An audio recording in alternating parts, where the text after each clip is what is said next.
Tes sound tes. Assalamualaikum warahmatullahi wabarakatuh. Waalaikumsalam warahmatullahi wabarakatuh. Waalaikumsalam warahmatullahi wabarakatuh. Oke, sambil menunggu teman-teman lain untuk hadir, silahkan teman-teman bisa dipimpin doa salah satu dari kalian, silahkan.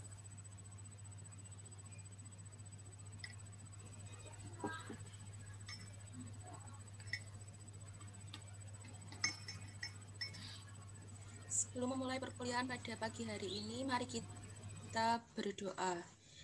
Bismillahirrahmanirrahim. Raditu billahi robba wa bil islami dina bi Muhammadin nabiyya wa rasulullah. Rabbi zidni ilma warzuqni fahma. Warzuqni fahma. Amin ya rabbal alamin. Oke.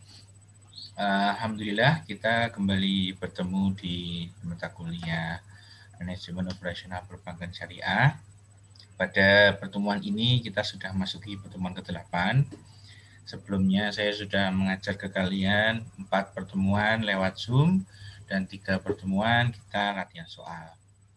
Nah, sekarang kita mulai lagi untuk Zoom ya. Saya memang sengaja kemarin untuk membuat latihan soal supaya kalian juga tidak terlalu repot dengan sinyal dan lain sebagainya, supaya bisa melatih kalian berpikir secara mandiri, belajar secara mandiri. Nah, pada pertemuan kita hari ini, ya, sebelum kita memulai, saya mohon yang masih belum open kamera, bisa segera open kamera. Lalu kemudian yang masih belum siap, mungkin masih siap-siap, silakan untuk segera siap-siap, karena sebentar lagi perkuliahan akan saya mulai. Ya. Di tempat saya yang belum open kamera masih ada Aulia Endah, Fitri Nuryanti, Alia Hana, kemudian Alfi Roy Khotus, Nugroho Wicaksono, ya, terus kemudian ada lagi siapa lagi ya? Eni ya, Puji Astuti, Galuh Triani, Azrial Zikri, Ida Aiza, Nika Puji Rahayu, ya. Itu yang belum open kamera, saya tunggu ya, nggak apa-apa. Silahkan untuk bisa open kamera dulu sambil saya mempersiapkan materi perkuliahan.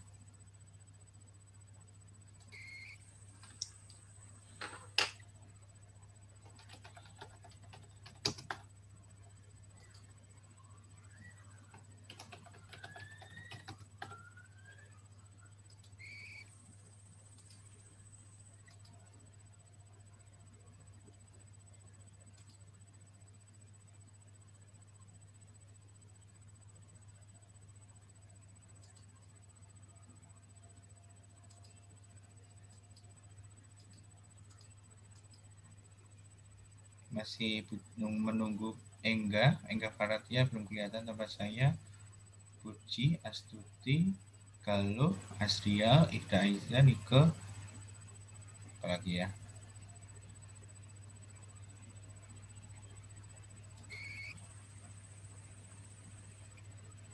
Oke ya. Alfi Roy Khotus ada?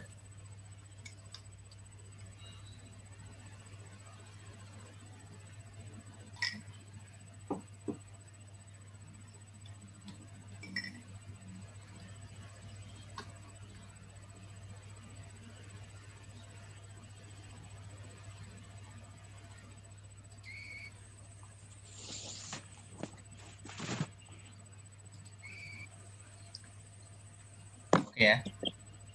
Sudah hampir semua ya. Nike, Ida Aiza, Azrial, Galuh Triani, Puji Astuti belum kelihatan di tempat saya. Silakan untuk bisa segera bersiap-siap dan open kamera ya. Kita akan segera mulai.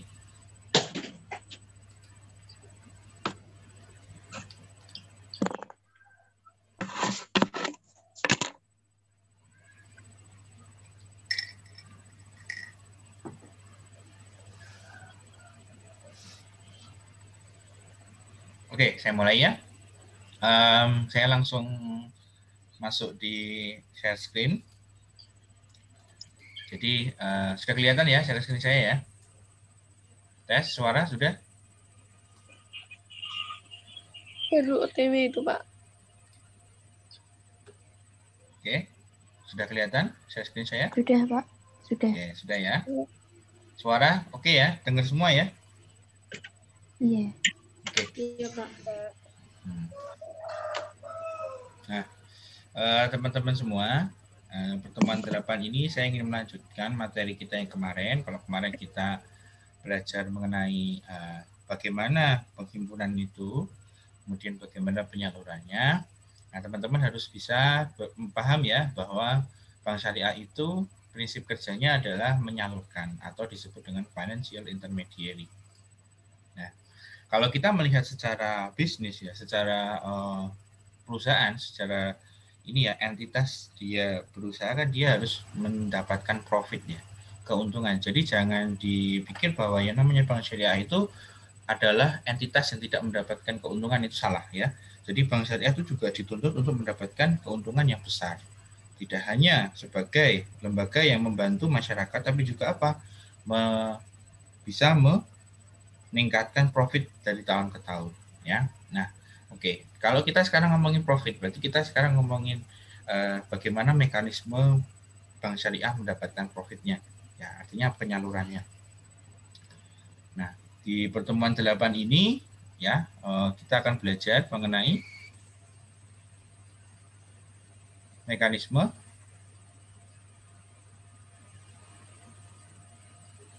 mekanisme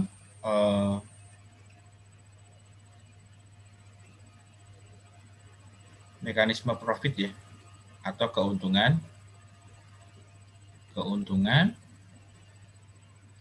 bank syariah.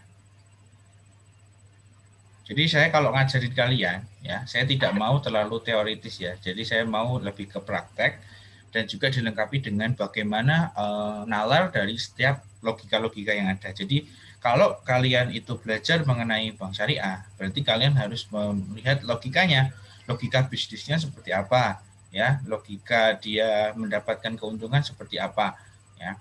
Kalau kemarin kita ngomongin neraca ya, ada di sini ada aset, di sini ada liabilities ya, liabilities itu isinya utang sama modal, artinya itu menggambarkan dari aktivitas penyaluran dan penghimpunan.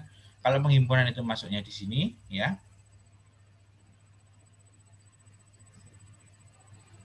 Yang sini di penyaluran. Jadi duit yang diterima oleh bank syariah itu mau digunakan untuk apa? Nah, itu. Sama seperti bank atau perusahaan lainnya ya, yang bukan bank, itu juga sama. Dia juga mendapatkan dana dari mana ya, kemudian dia salurkan untuk apa. Hanya saja kalau yang namanya bank, bukan bank ya, non bank. Kalau bank itu kan dia langsung menyalurkan, artinya tidak dalam bentuk mesin dan lain sebagainya ya kan. Mesin itu tidak ada di bank ya. Tapi bisnisnya adalah menyangkut bagaimana kita memutar penghimpunan dana. Mungkin di sini ada 1 miliar. Terus kemudian diputar jadi disalurkan sebanyak misalnya di sini 500 juta. Misalnya ya, misalnya seperti itu. Nah, ini sedikit flashback bagaimana materi kita yang kemarin. Nah, terus sekarang bagaimana dia mendapatkan profitnya ya. Nah, tentu kalau kita ngomongin profit pasti kita akan melihat laporan laba ruginya. Sekarang begini teman-teman ya. Ada satu ukuran yang sangat bisa kita gunakan. Ada satu ukuran namanya return on asset ya, dan return on equity. Ini mungkin di manajemen keuangan ada ya. Jadi saya ulangi lagi karena apa? Karena bank syariah itu juga sebagai entitas bisnis atau entitas usaha, bukan sebagai bukan tidak hanya membantu masyarakat, tapi juga dia sebagai entitas yang mendapatkan keuntungan. Gitu. Oke ya. Nah, nanti kita akan coba melihat bagaimana laporan laba rugi dari bank syariah. Gitu. Apakah laporan laba ruginya itu memunculkan return on asset yang cukup atau tidak? Ya. Karena dari sini kita akan melihat perbedaannya. Jadi nalarnya itu begini teman-teman ya. Namanya aset itu adalah yang kalian korbankan.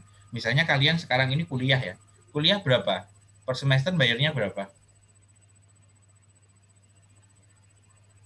UKT-nya berapa? 2,5 2,5. Ya, anggap aja 2,5 juta ya. Per 6 bulan ya. Kalau semester berarti per 6 bulan ya. Oke, biaya sekian. Nah, kalau di bank syariah, 2,5 atau di perusahaan lainnya juga ya, 2,5 ini kan yang dikeluarkan oleh perusahaan, ya, yang dikeluarkan oleh sebuah bank, ya. Jadi sama dengan kalian juga. Kalian kalau mengeluarkan duit sekian untuk sekolah, kalian kan berharap nanti akan mendapatkan imbal hasil dari investasi kalian atau aset yang sudah kalian keluarkan. Gitu. Jadi aset itu yang dikorbankan, yang kita keluarkan, ya, sehingga nanti diharapkan dengan memiliki aset itu, kalian bisa mendapatkan keuntungan di masa depan. Misalnya kalian nanti punya gaji. Misalnya di sini kalian mendapatkan gaji, jadi gajinya misalnya berapa? Misalnya anggap aja gajinya 2,5 juta per bulan, gitu ya. Ya. Nah, karena kalian menginvestasikan 2,5 juta atau kalian membeli aset sebesar 2,5 juta, per 6 bulan, kalian akan mendapatkan 2,5 juta per bulan. Nah, ini namanya menguntungkan, ya. Karena apa? Karena ini kalau kita bagi 6 berapa? Sekitar 800 ribuan ya. 800 ribuan, ya. Terus di sini kalian per bulan dapat 2,5, berarti 2,5 juta ya dikurangi dengan 800 ribu, hasilnya adalah sekitar 1.700.000. Nah, jadi nanti kita hitung berapa persen itu kita mendapatkan ini 1.700.000 ini. Artinya kalian dengan berkorban 800.000, kalian mendapatkan 2,5 juta. Kalau dikalkulasi berarti bersihnya adalah 1.700.000. Nah, itu yang akan kalian hitung atau yang harus kalian ketahui dari sebuah bank syariah. Semakin besar ya, semakin besar ini ya, semakin besar angka ini, maka bank syariah tersebut dikatakan lebih efektif. Ya, lebih efektif itu berarti dia berkorban sekian tapi bisa mendapatkan pendapatan yang lebih besar gitu ya. Bisa memahami ini nalar saya, logika saya yang sederhana? Ini masih sederhana ya, artinya kita hanya bilang bahwa apa yang kita korbankan nanti harus kita terima dengan lebih banyak. Jangan sampai enggak. Apalagi misalnya, contohnya kalau kita ingin berpikir secara seperti itu. Misalnya kalau kita mau bisnis kecil nih, ya kalian kan misalkan sudah punya usaha ya. Misalnya usaha, gini, usaha kalian bisa perlu berapa sih untuk bisa membangun usaha misalnya. Misalnya kalian mengadakan, bikin sebuah usaha habisnya semuanya 5 juta, misalnya gitu ya. 5 juta. Terus kalian memutar uang ini kan, diputar untuk bisa menjadi barang atau produk. Ya, untuk bisa sewa tempat, misalnya gitu ya, contohnya ya.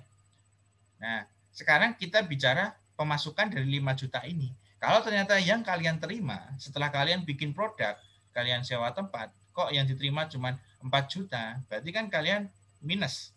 Artinya kalian rugi. Nah, ini yang membuat sebuah bank atau sebuah bank syariah ya, itu tidak efektif. Nah, ini namanya tidak efektif ya. Karena apa? Karena yang dikorbankan itu jauh lebih kecil daripada apa yang diterima. Nah, maka nanti kita akan melihat ya, baik itu bank syariah sendiri dengan bank umum yang biasa. Ya, saya tekankan karena semuanya sama-sama bank nih, sama-sama menyalurkan, sama-sama menghimpun dana. Ya, antara bank syariah versus bank konvensional, bagaimana kita melihatnya? Apakah profitnya sudah efektif atau masih belum? Dan kalau sudah efektif, seberapa efektif? Nah, itu kan kita akan lihat. Ya, oke. Nah, kita langsung aja ya, coba ya, sebentar. Saya siapkan dulu filenya. Kita akan coba membandingkan bank yang punya aset besar seperti BCA dan juga Bank BRI Syariah itu kayak apa. Ya, kemarin kita sudah sempat menyinggung kalau BRI Syariah, masih ada yang ingat nggak berapa prosentase labanya? Kecil kayaknya kalau nggak salah kemarin ya.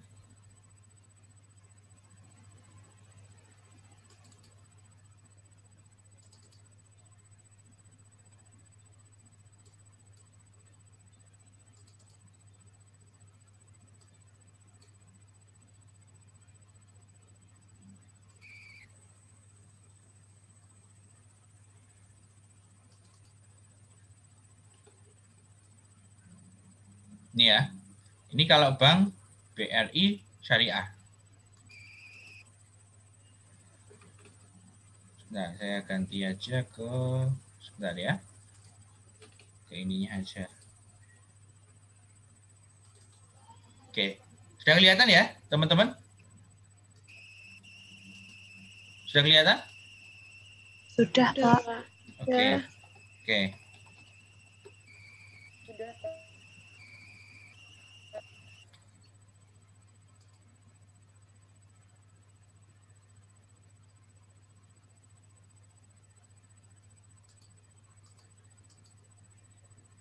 Bentar ya, saya siapkan dulu sebentar, mungkin 1 menit sebentar.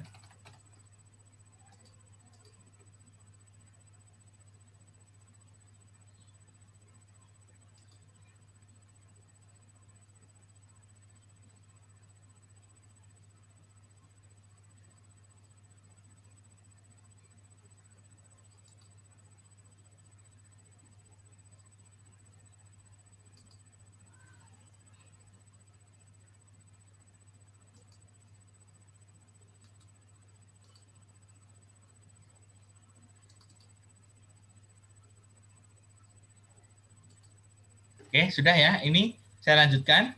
Kita melihat Bank BRI Syariah ya. Kita lihat di sini kita langsung masuk ke laporan laba rugi ya. Bentar, laba rugi ini ya.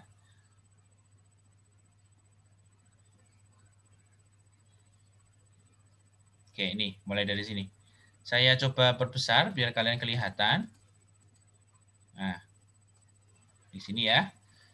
Nah, oke. Jadi saya mengajarkan dengan acuan laporan keuangan bukan untuk supaya kalian tahu akuntansi, bukan ya, tapi di sini kalian berpikirnya itu bisa paham ya, bisa paham pola kerjanya bank. Ya, bukan berarti kalian harus paham akuntansinya, bukan, tapi kalian paham pola kerjanya bank. Kenapa kok kita perlu paham pola kerjanya? Ya karena kalau kita memahami pola kerjanya, maka kita bisa memahami juga bagaimana dia beroperasi.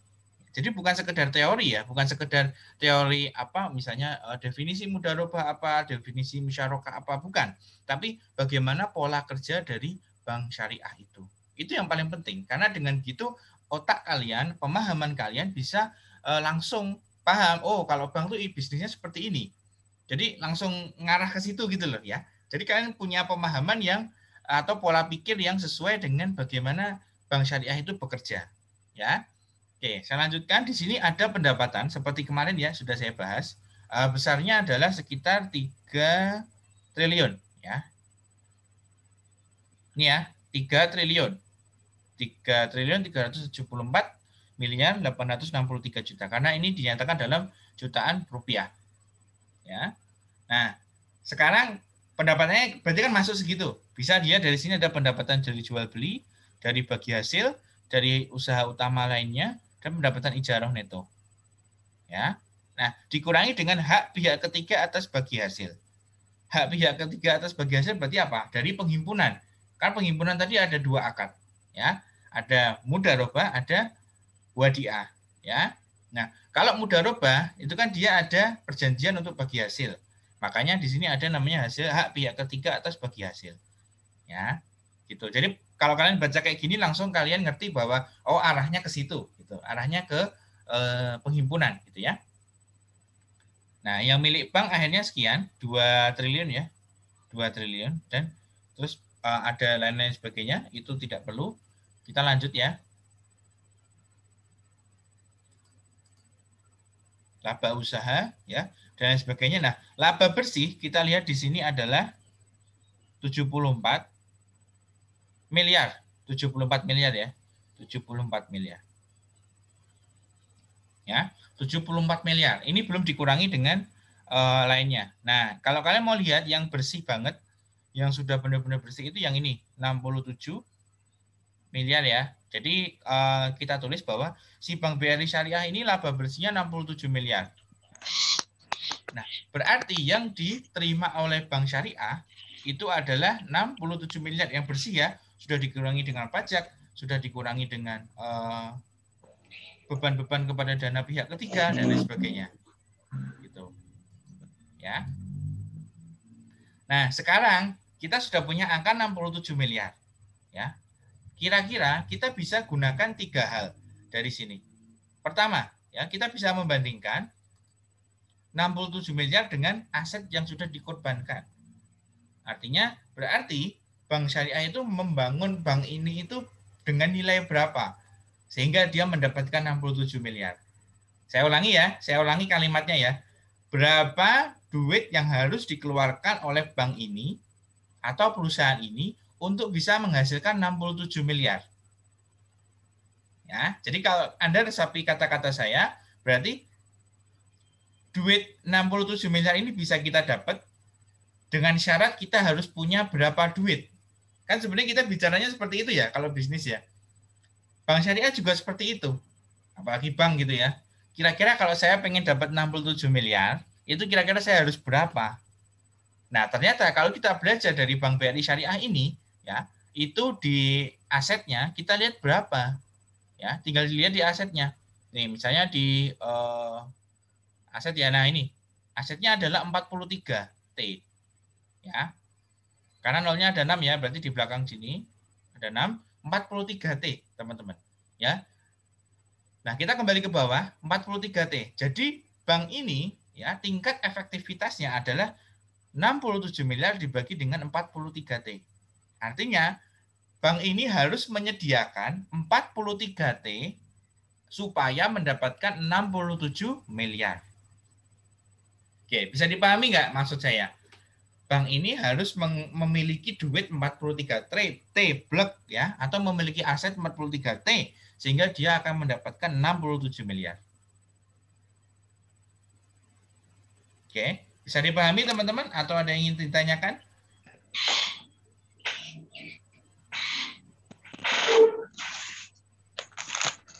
Ada yang ingin ditanyakan? 43 T ya, dimiliki oleh bank ini, diputar, kemudian mendapatkan 67 miliar. Jadi secara nalar bahwa si bank ini akan mendapatkan 67 miliar dari 43 T. Kalau contoh kalian misalnya ya, misalnya kalian ini disebut dengan ROA atau return on asset. Return on asset ya, return on asset.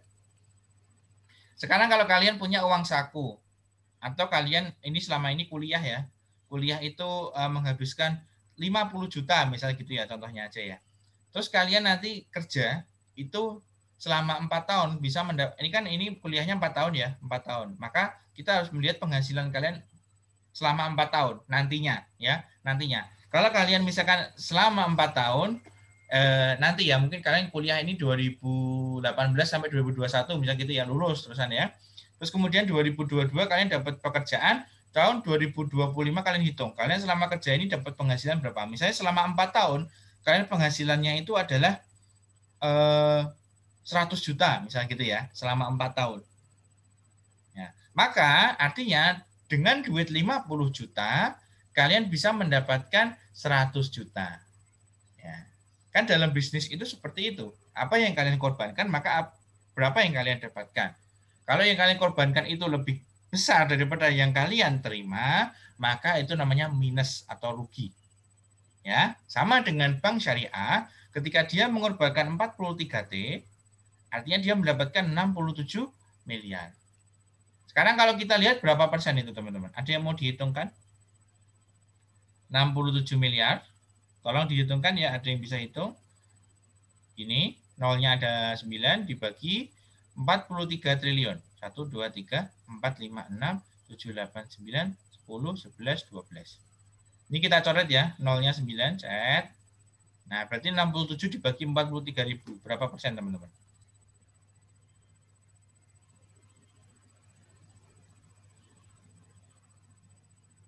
(67) dibagi 43.000. Berapa? Ada yang mau menjawab?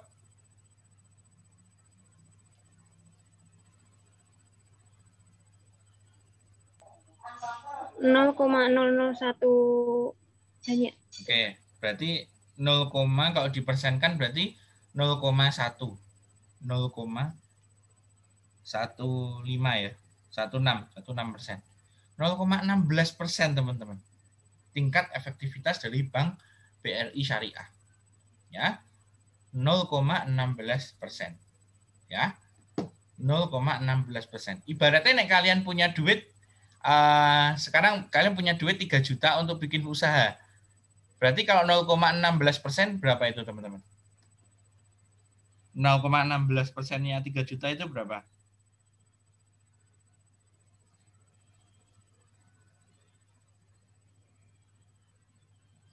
Rp4.800 rupiah ya. Jadi nek kalian usaha terus modalnya 3 juta ya. Modalnya 3 juta ya, mungkin buat bikin produk, buat iklan, buat sewa tempat dan lain sebagainya, modalnya 3 juta.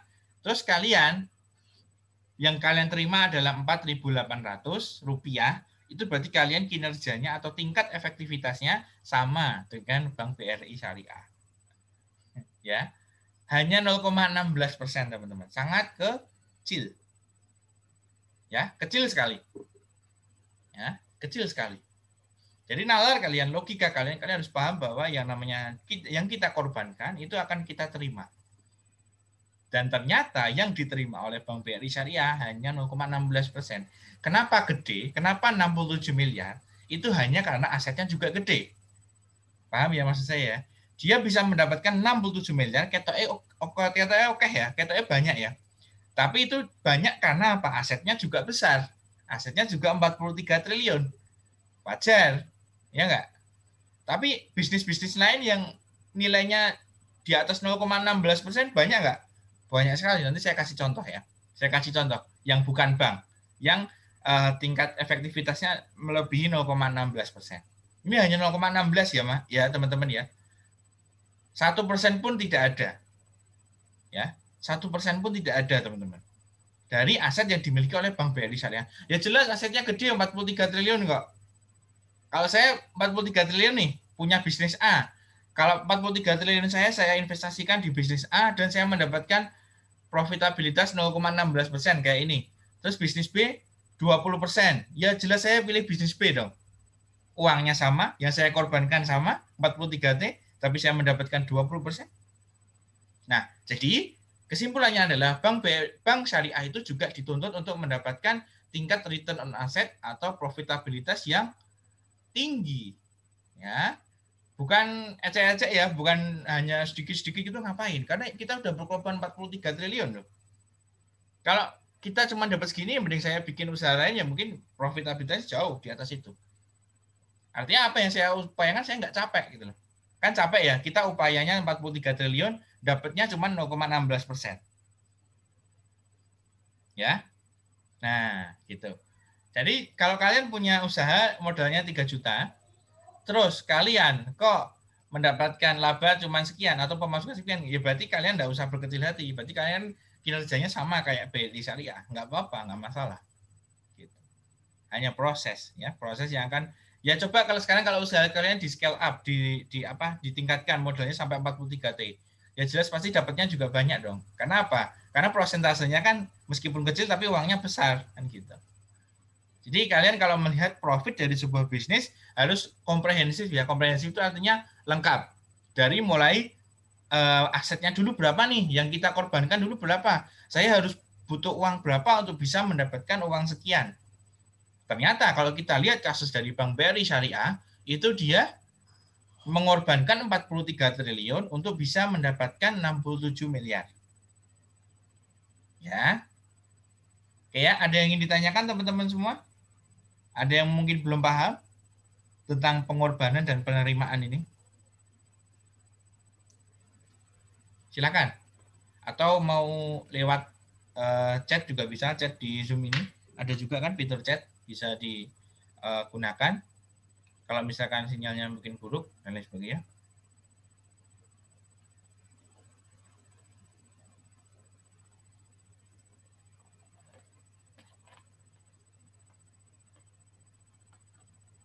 Jadi kalau kalian punya usaha, kok Pak, kok untuk keuntungan saya cuma 10.000 sebulan ya, kecil banget. Ya kan harus tanya dulu pengorbanannya kayak apa. Pengorbanannya cuma misalnya ya, dia punya usaha cuma modalnya 100.000, ya. Kemudian dia dapat pendapatan kok cuma 10.000 ya Pak. itu bagus. 10% deh. 10.000 dibagi 100.000 kan 10%. Ya bagus. Berarti kan melebihi Bank BRI Syariah tuh. Ya enggak? Hanya saja karena modal kita kecil, ya segitu. Ya nggak apa-apa. Memang yang dikorbankan juga kecil, ya pasti kecil. Tapi kan kalau yang dikorbankan gede harusnya semakin gede. Ketika 43 triliun, ya harusnya juga kalau 10%-nya berarti berapa? 43 triliun. 4,3 T kan harusnya. Ini gitu. Jadi nalar-nalar seperti ini kalian harus paham ya, harus paham. Jadi bukan berarti saya itu nggak ngajari yang teori, nggak, tapi kalian bisa baca yang teori di buku banyak ya. Tapi logika, nalar kalian berkaitan dengan operasi bank syariah itu harus dibangun dari sekarang. Oh, kalau kita bicara tentang bisnis bank syariah, berarti kita juga melihat dia juga sebagai sebuah perusahaan ya. Perusahaannya apa dia? Oh, dia harus mengeluarkan aset, mengorbankan uangnya untuk diinvestasikan pada perusahaan ini gitu. Nah, yang didapat berapa? Hanya 0,16%. Ya kecil banget dong. Ibarat kalian jualan kerupuk gitu ya. Kerupuk harganya 1.000, kok 0,16% itu kan berarti laba kalian dari kerupuk itu kan nggak ada 100 rupiah. Laba bersihnya. Ya nggak? Nih, misalnya saya analogikan lagi ya. Misalnya di sini kerupuk harganya 1.000. Ya, kalau 0,16% berarti kan laba dari satu picis kerupuk ini kan cuma berapa teman-teman? Berapa? Dikalikan 0,16 kali 1.000 berapa?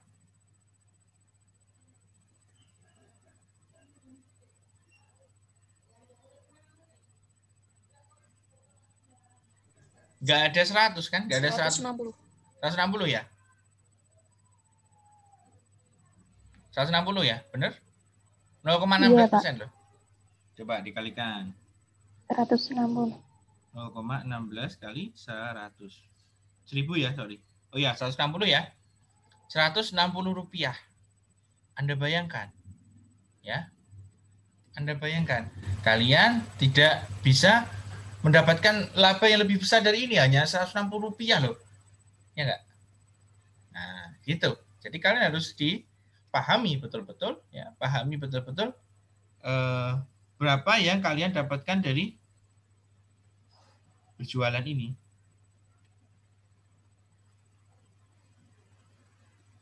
Ini sorry, bukan 160 ya. Bukan, 1,6 rupiah. Makanya kok banyak banget ya. Kalau 160 itu berarti 16%. Sorry ya. Bukan 160, ini 1,6 rupiah, teman-teman. Kalau kita ngikuti ini ya. Anda bayangkan Anda jualan kerupuk harganya 1.000, labanya cuma 1,6 rupiah. Kan kecil banget. Tapi kecil-kecil gitu berarti sama kayak kita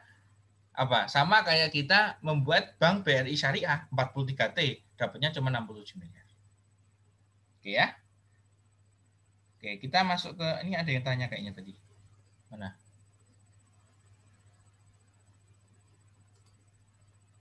Gak ada ya, gak ada yang tanya ya. Oke. Lanjut ya. Sekarang kita coba bandingkan dengan bank konvensional. Nah, ini bank konvensional kan suka jadi kambing hitam ya, artinya wah itu riba dan sebagainya. Mari kita lihat secara kinerjanya seperti apa. Saya coba lihat di BCA, oke? BCA ini kan pure murni. Saya nggak ngambil contoh BRI ya, karena BRI kan dia punya entitas syariah.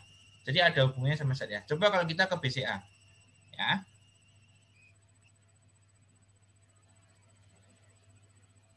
Kelihatan ya teman-teman ya?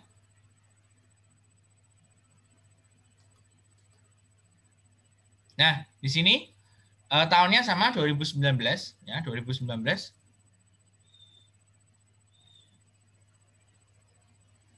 Ini ya 2019.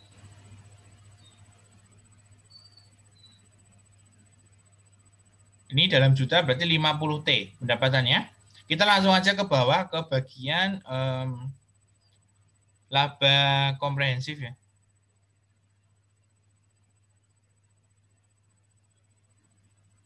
Nih, 31 T. Ya. 31 T. Oke, kita kunci 31 T. Triliun ya. Jadi penghasilan bersihnya dari Bank BCA itu adalah 31 triliun bersih ya, teman-teman ya. 31 triliun. Ya, kalau kita bicara Bank BRI Syariah lebih kecil ya nggak apa-apa. Karena apa? Kita belum lihat asetnya loh. BCA itu kan pasti asetnya lebih besar daripada BRI Syariah. Karena BRI Syariah kan lebih kecil ya. Ya, 31T ya, dengan yang satunya tadi adalah 67 miliar, jelas. Tapi kita coba lihat asetnya. Ya. Kita coba lihat asetnya BCA itu berapa. Nah, kita bisa lihat di atas.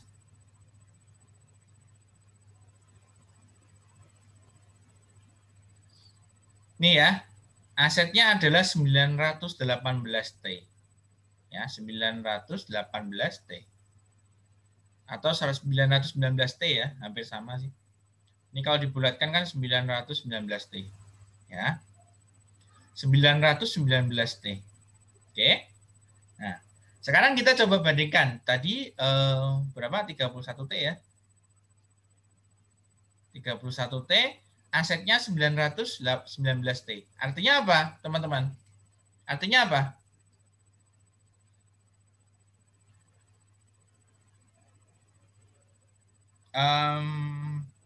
Mbak Lina Septiani bisa menjawab artinya berarti apa?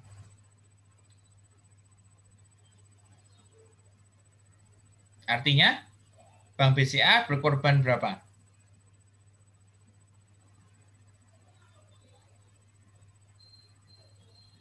Artinya berapa? Yang dikorbankan Bank BCA berapa?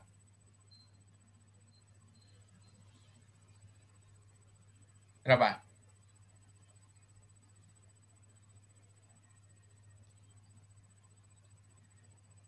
Mbak Desi, Safina bisa menjawab?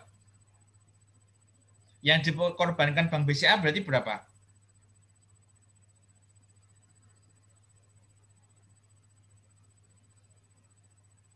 Mbak Desi Safina bisa menjawab? Di open kamera ya. Open kamera, open mic. Open mic. Belum, Pak. Ya. Yang dikorbankan berapa BCA-nya? BCA berarti berkorban berapa?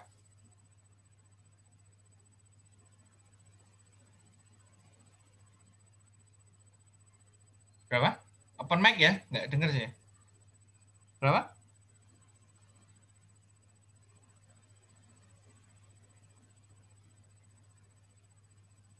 Mbak Desi bisa menjawab yang dikorbankan berapa?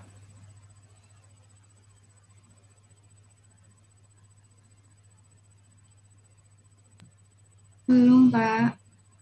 Oh, belum tahu. Nah, yang dikorbankan ya ini 919T, kan tadi saya sudah bilang. Ya toh?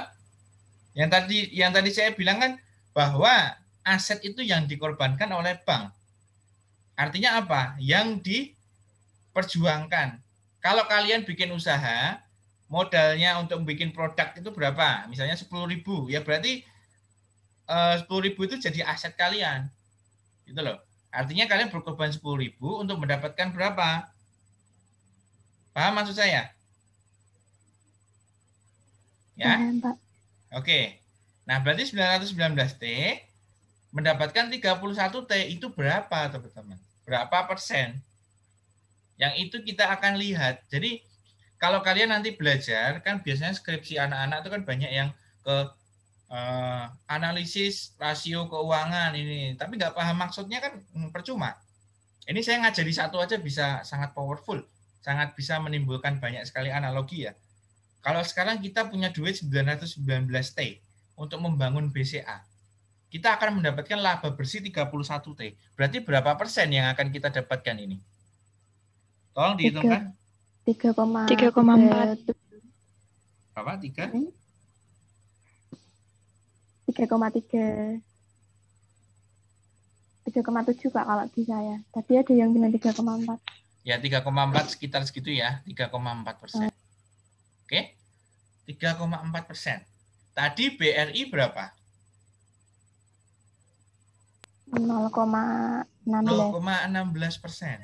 Oke. Nah, dari sini kita sudah bisa menggambarkan ya. Lah konvensional aja bisa segini. Ya. Konvensional bisa segini. Ya. Kita tidak melihat jumlah asetnya besar. Kenapa? Yang kita lihat kan pembagiannya. Sebenarnya kalau Bank BRI Syariah itu bisa apa? Lebih efisien bisa nggak? Bisa banget. Misalnya 43T. Harusnya kalau dia pengen bisa sama kayak BCA berarti harus berapa? 4E 3,4 dikalikan 43 T.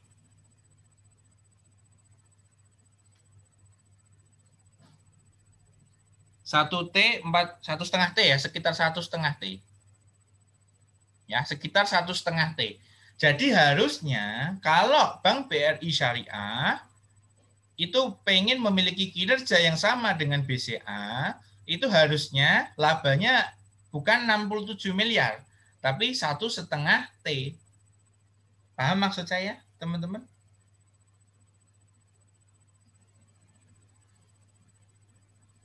Sekarang saya bolak-balik ya, tadi 0,16. Kalau laba bersihnya 67 miliar. Ya. Sekarang laba bersihnya BCA 31 T dengan aset 919 T. Artinya berarti 3,4%. Nah, hitungan-hitungan ini harus kalian pahami ya. Kalau Bank BRI Syariah, ya kan kalau kita bilang BCA lebih efisien, tapi kan kita juga melihat prosentasenya. Prosentasenya jelas lebih besar BCA. Harusnya kalau BRI Syariah itu pengen kinerjanya mirip dengan BCA, harusnya labanya itu 1,5 T, bukan 67 miliar. Tapi kenapa yang dia dapatkan hanya 67 miliar? Itu pertanyaannya. Ya enggak? Sama-sama bank. Ya enggak? Sama-sama bank, kemudian apa? Sama-sama berusaha dalam penyaluran dan penghimpunan, tapi prosentase mencetak labanya lebih besar BCA. Harusnya BRI Syariah bisa nggak lebih besar BCA? Bisa dong, meskipun dia punya profitabilitas yang bukan profitabilitas, meskipun aset dia lebih kecil, yaitu berapa? 43 T saja, dia bisa mendapatkan laba bersih yang lebih besar dari 67 miliar. Ya enggak? Bukan berarti dia harus dapat 31 T, bukan lah ya. Ya. Jadi kita membandingkan BRI Syariah dengan BCA itu bukan dari besarnya laba bersih. Bukan. Tapi prosentase dari laba bersih yang sudah disalurkan, bukan disalurkan, didapatkan oleh BRI Syariah dan BCA. Prosentasenya berapa dibandingkan dengan aset. Sekarang kalau asetnya aja 43 T. Ya enggak? Dapatnya cuma 67 miliar. Kan kecil. Harusnya kalau dia pengen sama kayak BCA, berarti 43 T harus mendapatkan berapa? Kan tinggal kita kalikan. BCA berapa? 3,4% dikalikan dengan ini. Dikalikan 3,4% harusnya adalah 1,5 juta. Kok juta? 1,5 T, sorry. 1,5 T kurang lebih. Jadi harusnya BRI Syariah itu mendapatkan laba bersih 1,5 T. Kalau pengen kinerjanya sama kayak BCA. Kinerja dalam mendapatkan profit ya. Profit itu kan sangat powerful teman-teman. Nggak usah bicara tentang modal kerja atau apa dulu. Tapi kita melihat profitnya saja. Ya nggak? Profitnya aja BCA bisa sekian. Gitu. Ada yang ingin ditanyakan teman-teman? Silakan. Atau ada yang belum jelas silakan.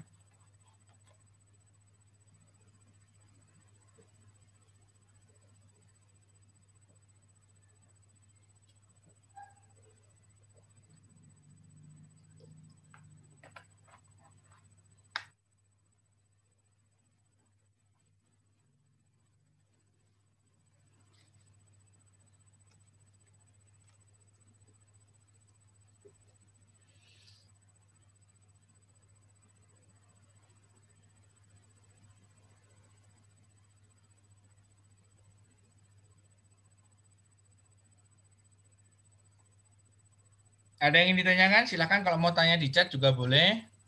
Ayo, harus paham ya. Jangan sampai nanti saya lihat ada yang belum paham. Gitu.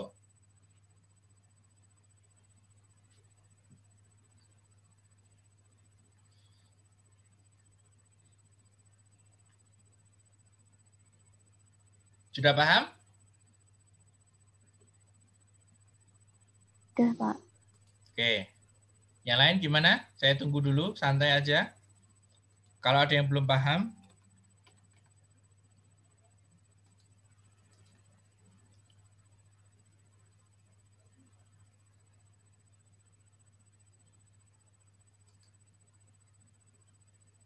T itu sangat besar teman-teman ya. 919 T. Nggak bisa bayangin tuh duitnya berapa. Tapi dapatnya 31 T. 3,4% marginnya bank.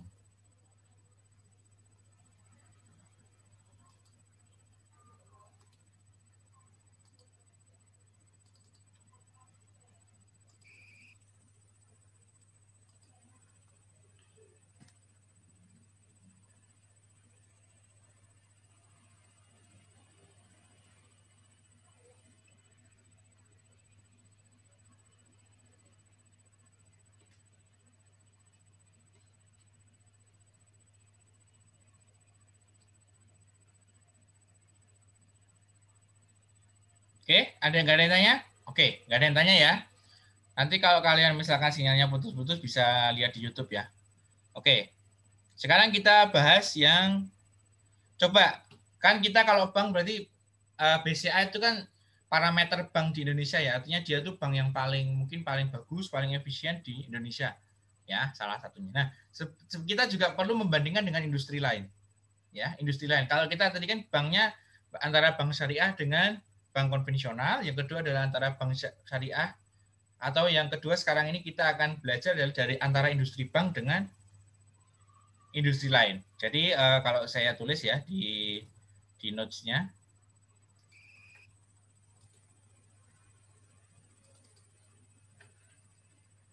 Nah, berarti kalau tadi kita belajar ya, yang pertama satu kinerja. Oh, sorry, sebentar.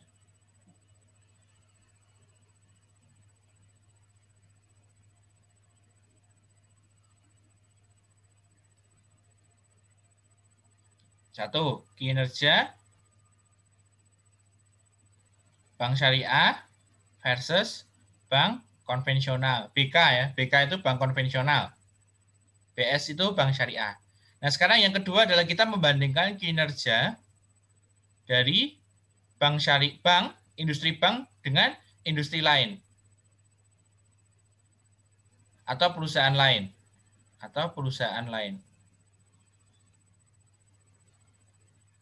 Jadi yang pertama tadi kita membandingkan antara bank syariah dengan bank konvensional, didapatkan angka 0,16% versus 3,4%. Sedangkan sekarang kita akan coba melihat kinerja bank dengan atau industri bank ya, industri bank dengan industri lain.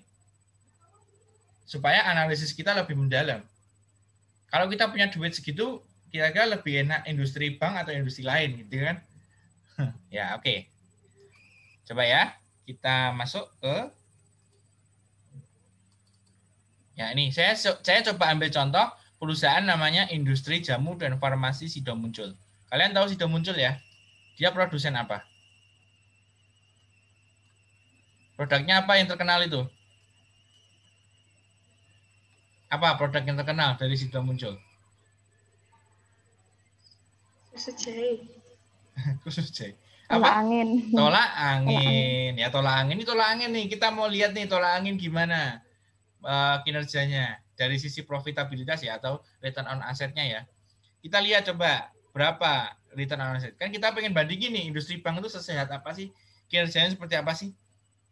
Ya. Nah, kita lihat di sini ya. Asetnya dulu berapa? Nah, kita lihat asetnya adalah ini dalam apa? Jutaan ya. Bentar, saya cek dulu. Ini dalam jutaan ya. Ya, jutaan ya. Jadi angkanya ada 6 ke belakang. Sama kayak tadi, ada jutaan, berarti ini jumlah asetnya adalah 3,5 T ya. Bentar, di sini 3,5 T, 3,5 T. Jadi aset yang dikorbankan oleh Sidomuncul untuk membuat tolak angin itu adalah 3,5 T. Ya, tolak angin dan produk lain ya pastinya ya, nggak cuma tolak angin. Tapi kita contohnya yang gampang tolak angin aja. Tolak angin 3,5 T. Anda pengen bikin bisnis tolak angin, usaha tolak angin, produsen tolak angin, atau produk yang sejenis punya 3,5 T. Beres. Ya, 3,5 T. Oke ya, kita kunci 3,5 T. Kita coba lihat laba bersihnya berapa. Kita lihat berapa? Mana? Ini ya. Mana sih? Sebentar. Ah, ini ya. 802 miliar. Ya, 802 miliar. Ya, 802 miliar. Kan nolnya ada 6 ya. Jadi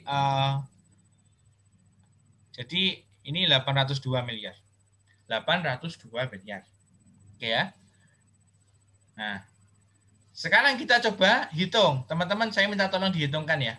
802 miliar dibagi dengan 3,5 T. Berapa, teman-teman?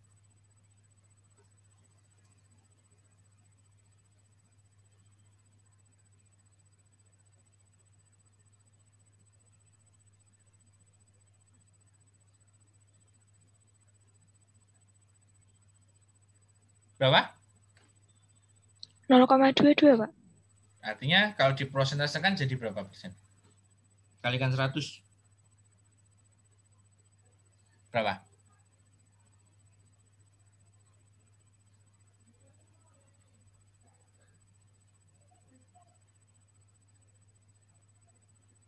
Kan 0,22. Kalau diprosentasekan berarti jadi dikalikan 100 berapa, teman-teman? 22 per Itu persen ya? udah di persen ke, Pak? Masa? Belum dikalikan 100 kan? 802 M, 802 miliar. Hasilnya kan 0,0022. 802 miliar. Coba ya kita hitung ya. Coba. Kita coba cek ya.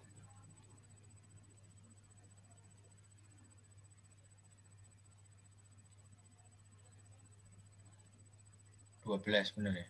Nah, ini kita coret, set. Berarti 802 dibagi 3.500. Berapa, teman-teman? 802 dibagi 3.500. 0,22, 0,23 gitu aja ya. 0,229 saya bulatkan jadi 0,23. Nah, ini kan belum bentuk persen karena masih dibagi. Ya kan? Ya enggak? Ya, terus sekarang kita tinggal kalikan 100. Nah, berapa itu? Hasilnya adalah 23%. Ya, kan ini 802 dibagi 3.500. Setengahnya 3.500 berapa? Setengahnya itu kan 1.750 ya, teman-teman ya. Benar nggak? 1.750 itu separuhnya. Ini kalau 50%, ya toh? Kalau 25% berarti separuhnya ini kan? Berarti sekitar berapa separuhnya ini dibagi 2? Separuhnya ini berapa, teman-teman? 1.750 bagi 2 berarti sekitar 8 berapa itu? 8 ya, 8 kali 2 16 550 875. Iya, Pak. 875 ya. Jadi 875 itu 25%-nya sih 3.500. Karena ini di sini 802, berarti hasilnya sekitar 23%. Wajar ya, benar ya hitungan kita ya berarti ya. 23%. Jadi dikalikan 100 dulu kalau mau ngelihat ya. 23%. Oke. Nah, sekarang kalian bandingkan ya. Tadi bank bisa mendapatkan maksimal BCA itu kan berarti bank yang paling bagus ya. Artinya parameter bank di Indonesia itu kan BCA sebenarnya. BCA itu kan yang besar, bagus, ya cabangnya banyak di mana-mana BCA dan BRI sebenarnya. Tapi kita ambil contoh BCA aja dulu ya. BCA tadi berapa? 3,4% saja, teman-teman. Saja ya. Nah, sekarang jualan tolak angin itu 23%. Oke, Anda bayangkan kalau kalian punya duit banyak, kalian pengen investasi di bank atau di tolak angin? Tolak angin. Tolak angin ya, karena lebih besar. Artinya duitnya bisa muter lagi. Ya. Nah, lesson learn-nya adalah, pelajarannya adalah ketika kita melihat bank, industri bank, itu resikonya sangat besar. Karena apa? Profitabilitasnya juga tidak banyak. Jadi rata-rata antara 0,16% sampai 3,4%. Bahkan bank yang rugi juga banyak. Ya. Nah, kita lihat di sini bisa lihat memaknai resikonya. Jadi produk yang powerful itu berarti artinya produk yang bagus, yang bermanfaat untuk masyarakat, yang berguna untuk masyarakat, Ya, karena kan jualannya si tolak angin juga kebanyakan tunai, nggak ada pinjaman dan sebagainya ya. Kalau kita beli tolak angin kan langsung bayar, di depan. Beli tolak angin Mbak di apotek gitu kan langsung bayar di situ. Nah, tunai, tidak ada pinjaman. Jadi resiko bank itu sangat tinggi teman-teman. Artinya bank itu kenapa kok duit 900T hanya sampai 31T? Itu karena apa? Karena resikonya juga tinggi. Resiko tidak terbayar. Ya, resiko yang kredit atau yang mudharabah itu lari juga bisa. Ya. Jadi kalian lesson learn ya hari ini adalah resiko bank itu sangat tinggi. Ketika kita lihat profitabilitasnya, ternyata profitabilitasnya jauh lebih bagus perusahaan yang sifatnya dagang atau tolak angin di sini konteksnya. Oke, silakan. Ada yang ingin ditanyakan teman-teman?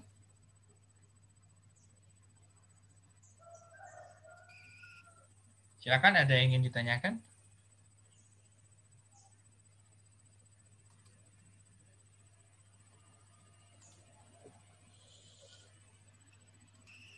Mau ditulis di ini juga boleh ya, di apa? Di chat juga boleh. Ya. Jadi kita belajar bahwa kalau kita menganalisis industri, kita bisa melihat bahwa bank itu resikonya tinggi. Dengan duit 919T, dia hanya dapat 31T. Sedangkan tolak angin dengan duit 3 hari hanya 3,5T, dia mendapatkan 802 miliar. Artinya kalau kita beli tolak angin itu, satu saset itu ya, misalnya harganya 3.000. 3.000 misalnya gitu ya. Berarti kan marginnya 22%, 23% ya tadi ya. Berarti sebenarnya HPP-nya berapa? Bisa dihitung nggak? HPP-nya si tolak angin itu berapa tuh kurang lebih teman-teman? Karena profitabilitasnya itu cuma 23%, itu kurang lebih ya. Kurang lebih si tolak angin itu marginnya berapa? Bisa kita hitung. Nah, 690. Berarti sekitar 700 ya. Berarti sekitar 2.300. Itu marginnya. HPP-nya, sorry. HPP untuk satu saset tolak angin itu sekitar 2.000-an. Ya. Nah, jadi kalau kalian punya bisnis 23%, untungnya bagus. Ya, bisa menyamai tolak angin. Gitu ya. Walaupun mungkin modal kalian cuma 100.000, hanya mendatangkan 23.000 itu bagus. Karena sudah sama dengan industri jamu, hanya saja secara asetnya jelas lebih besar industri jamu PT tadi ya. Itu ya. Ada pertanyaan teman-teman, silakan.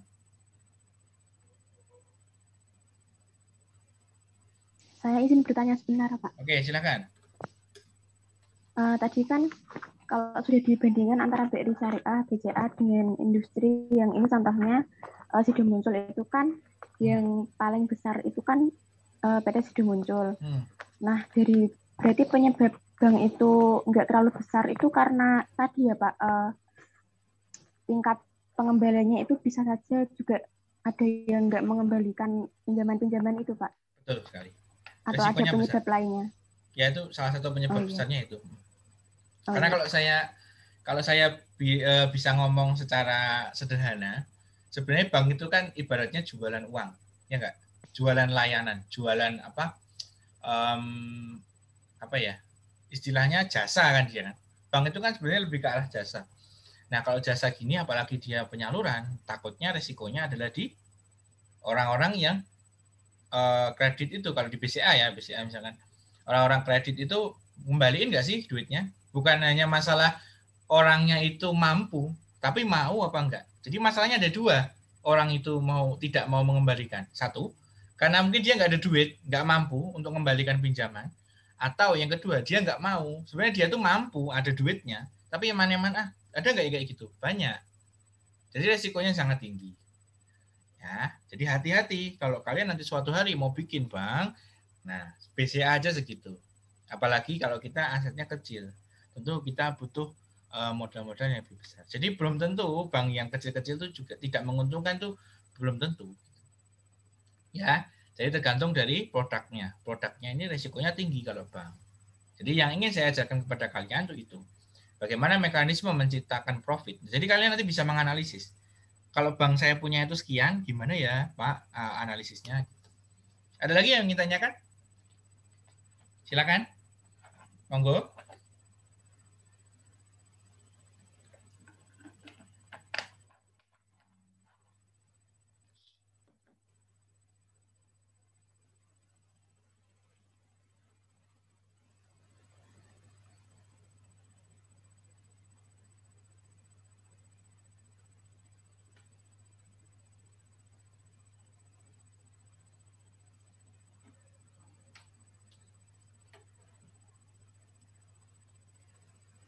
Oke ya.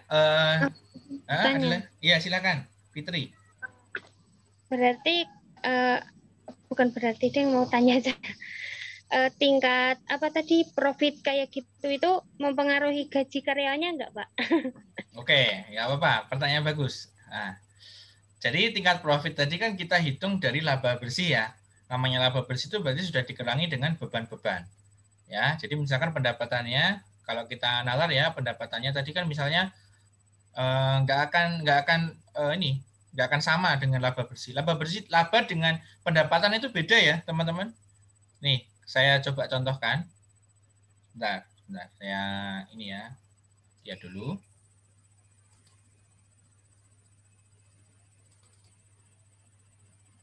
Kan kalau kita lihat di sini kan sudah dikurangi dengan beban gaji. Beban gaji itu maksudnya di sini lah, beban umum dan administrasi ini. Ini masuk beban gaji. Ya. Nah, kalau kita lihat pendapat penjualannya kan 3T. Ya, bukan 802 miliar. Jadi 3T dikurangi dengan beban-beban, ya, maka ketemunya adalah 802 miliar tadi. Gitu. Jadi gaji itu tidak berpengaruh terhadap ini profitnya, karena gaji sudah dikurangi dulu. Yang mempengaruhi gaji itu adalah penjualannya. Jadi bedakan ya, penjualan itu yang atas, kalau laba bersih itu yang bawah. Laba bersih itu berarti namanya bersih, berarti sudah dikurangi dengan beban-beban. Ya kalian pikir coba, ini bebannya cuma 191 miliar. Padahal dia penjualannya 33T. Coba Anda bayangkan. Betapa efisiennya tolak angin. Saya pikir itu HPP-nya jauh di bawah 2000. Kalau tadi saya ngomong kan HPP-nya 2000 ya, atau biaya produksinya 2000. Nah kan padahal dia nggak hanya biaya produksi, ada beban penjualan, ada beban umum, dan lain sebagainya. Jadi sebenarnya jauh di bawah 2000, mungkin di bawah 1000 malahan. HPP-nya satu tolak angin itu. Kan tolak angin itu kan cuma kecil segini ya. Warnanya kuning. Ya, itu kalau kita lihat produknya, kemasannya mungkin ya agak mahal karena printing ya itu ya. Di print berwarna. Nah, tapi kan isinya cuma dikit, berapa mili aja itu. Kalau kalian minum kan cuma dikit gitu ya. Nah, itu paling nggak nyampe 1000 kayaknya. Ya, kalau untuk satu produk gitu. Nah, itu yang powerful itu kan seperti itu. Udah bermanfaat, ya enggak? Udah bermanfaat, ya. Terus kemudian apalagi? Iklannya juga bagus. Terus apalagi? Bermanfaat, iklannya bagus, dan secara kemasan kecil, ya, kecil tapi bermanfaat. Nah, itu yang bikin profitnya sangat besar. Nggak ada resiko juga, resikonya juga kecil. Mungkin ini kan tunai, semua konsumennya belinya tunai, kebanyakan ya. Kebanyakan gitu ya Fitri ya.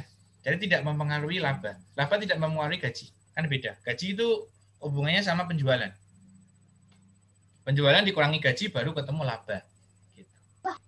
Berarti misal kinerja bank syariah itu kan tadi 0,16, tapi bank nasional 3,4%. Dan itu bisa jadi karyawan di bank syariah sama bank konvensional itu gajinya sama gitu, Pak? Enggak, kan enggak ngaruh. Laba bersih itu kan enggak ngaruh sama gaji. Gaji itu ngaruhnya sama pendapatan. Pendapatannya bank. Misalnya tadi mungkin BCA pendapatannya, oke, coba kita lihat ya, sebentar ya. Enggak apa-apa. Bagus pertanyaan. Ini ya, misalnya di sini ini yang BRI tadi, teman-teman. Ini gaji dan tunjangannya 583 miliar, ya. Ini ya, gajinya 583 miliar. Terus kemudian ini yang BRI ya, yang BRI gajinya 583 miliar. Ini ya, gaji dan tunjangannya 583 miliar. Ya, terus kita lihat di BCA ada nggak komponennya? Nah ini ya beban karyawannya ya, beban karyawannya 13T. Ya, nah gajinya BCA lebih besar karena beban gajinya lebih besar. Tapi kita lihat juga pendapatannya aja 50T kok. Ya nggak? Pendapatannya 50T, gajinya 13T. Gitu. Beban apa karyawannya. Gitu. Ya. Lebih besar mana? Ya lebih besar BCA. Orangnya berarti lebih banyak BCA daripada BRI Syariah. Gitu. Gimana Fitri? Sampun. Ya, oke. Kasih ya. Yang lain? Ada lagi? Ayo silakan tanya. Imajinasi kalian. Nggak apa-apa. Biar apa? Biar hidup gitu loh.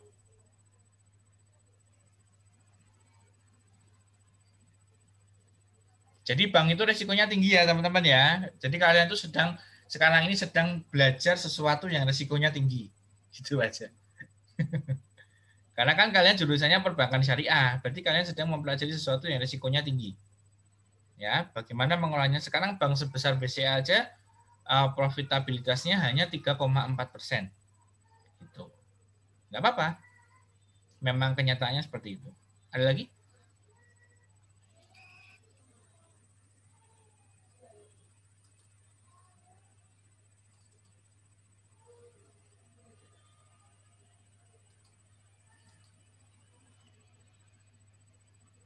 Nah, oke, kalau tidak ada, nah untuk pertemuan minggu depan, saya pengen teman-teman ini ya membuat sebuah analisa, ya. Jadi ada tugas ya, teman-teman untuk minggu depan, tugas analisa profitabilitas, ya. Analisa profitabilitas bank syariah. Bank syariah.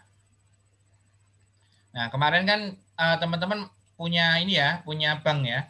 Kemarin kan saya pernah nyuruh kalian untuk mencari ya ini ya laporannya bank syariah ya. Ada yang dapat BPR, ada yang dapat BRI syariah, BNI syariah dan sebagainya ya. Nah itu coba tolong bandingkan satu dengan bank konvensional ya. Bandingkan dengan bank konvensional. Kayak tadi ya, kayak saya tadi ya. Profitabilitasnya aja. Ya. Profitabilitasnya aja. Seperti saya tadi persis cara ngitungnya kayak gitu. Kalau kalian nanti belum paham bisa lihat video saya ini. Yang kedua adalah dengan industri lain. Nah, kalau bank konvensional bebas ya, kalian boleh milih BCA, BRI, Danamon, Mandiri, and so on. Banyak sekali ya. Bisa kalian pilih. Jadi bank syariah kalian bandingkan dengan bank konvensional lain. Bagaimana? Nah, nanti kalian analisis. Terus yang kedua industri lain. Misalnya tadi apa? Jamu. Atau mau kalian bandingkan dengan Indomaret, boleh. Atau kalian bandingkan dengan Astra, boleh. Yang penting industrinya bukan bank. Jadi yang kedua ini adalah kita membandingkan antara bank dengan bank syariah dengan atau industri bank dengan industri lain. Ya, nanti coba kalian bikin ya dalam bentuk video aja. Video kayak gini, kalian misalnya bikin dalam bentuk misalnya PowerPoint ya, PowerPoint terus kalian rekam suara kalian ngomong aja ini misalnya analisisnya kalian gimana, kalian boleh pakai PowerPoint, kalian buat PowerPoint-nya terus kalian presentasikan gitu ya. Presentasinya bikin video kayak misalnya layarnya direkam terus kemudian kalian sambil ngomong saya mau menganalisis bank ini dengan bank ini, kemudian kalian ngomong di situ bagaimana hasilnya, terus kalian analisis kayak saya tadi persis ya. Tapi kalian nggak perlu sebagus saya, nggak perlu sebagus pakai pen tablet seperti ini ya, nggak perlu. Kalian cuma ngomong aja nggak apa-apa. Misalnya PowerPoint tampil ya, terus kalian kasih suara. Gitu. Banyak kok tutorialnya cara membuat PowerPoint dikasih suara itu ada ya. Nanti videonya kalian upload di YouTube ya. Kalian upload di YouTube, terus kalian kasih linknya ke saya. Link ke saya. Nanti saya akan cek setiap kali video-video kalian ya. Suaranya harus yang jelas ya, jangan kurang jelas ya. Yang jelas kalau bisa ya meskipun dengan peralatan seadanya tapi tolong usahakan jelas. Nah, linknya kasih ke saya itu hari apa ya? Hari Minggu aja. Hari Minggu tanggal berapa itu? Sekarang tanggal 12. Senin, Selasa, Rabu, Kamis, Jumat, Sabtu, Minggu. 18 ya. 18 April 2021. Kalian tolong kirimkan link ke saya maksimal jam 2 siang. Ya, maksimal jam 2 siang sudah kalian kirimkan ke saya. Hari Minggu ya. Jadi sebelum kalian kuliah, hari Seninnya kan kuliah, hari Minggunya kumpulkan ke saya linknya. Video kalian. Kelompok ya, kelompoknya sama kayak kemarin. Yang kelompok itu, bank-bank itu ya. Ada konvensional, ada yang syariah itu. Ada yang ingin ditanyakan berkaitan dengan tugas?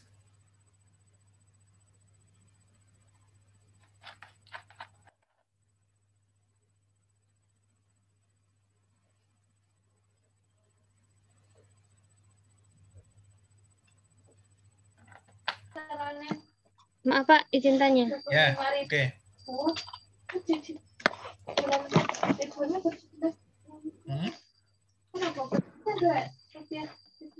Berarti nanti itu kalau kelompokan menjelaskannya gantian gitu Pak? Ya terserah, mekanismenya terserah kalian. Mau salah satu aja yang jelasin, yang lainnya kerja, boleh. Atau mau gantian ya boleh, terserah. Yang efisien yang mana, terserah aja. Ya, saya nggak menuntut harus semua. Tapi kalau hanya satu, misalnya ada 4 orang ya, ada A, B, C, D. Yang B, C, D itu tugasnya nyari datanya. Terus yang si satu ini yang tugasnya bikin videonya ya boleh. Itu juga boleh. Terserah kalian, ya. Yang penting nanti videonya ke saya, dikirimkan linknya ya di YouTube. Oke? Ada pertanyaan? Nanti kalau ada pertanyaan lagi bisa kalian chat di WA ya. Ini saya rekam pertemuannya sehingga kalian nanti bisa melihat di YouTube. Saya akan upload insya Allah ya. Jadi bisa kalian lihat lagi, bisa kalian pelajari lagi untuk pengerjaan tugas. Terima kasih teman-teman. Ya, kita baca kafaratul majelis. Subhanakallahumma wa bihamdika asyhadu an la ilaha illa anta astaghfiruka wa atubu ilaik. Terima kasih teman-teman semua. Sampai jumpa minggu depan insyaallah. Assalamualaikum warahmatullahi wabarakatuh. Waalaikumsalam warahmatullahi wabarakatuh. Waalaikumsalam warahmatullahi wabarakatuh.